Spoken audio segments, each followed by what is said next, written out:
好，眼睛累了还是好好睡一觉吧。不过睡觉打呼哦，别以为这是睡得很熟，小心有可能是肺炎的前兆。尤其当你在睡觉的时候睡到忘记呼吸，出现了睡眠呼吸中止，染上肺炎的几率就会比一般人高出2%。医师也提醒，如果到了白天你还会嗜睡的话，就要赶快就医。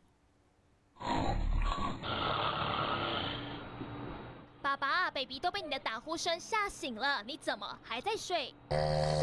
每个家总会有1-2个魔音传脑，但千万别羡慕这些睡到翻过去的人，不是吸不到空气，就是忘了呼吸。要是睡眠呼吸中止，再严重下去，就会变成肺炎。观察到打呼患者，他常常在睡觉中会用力吸气，把他气道撑开的一个动作。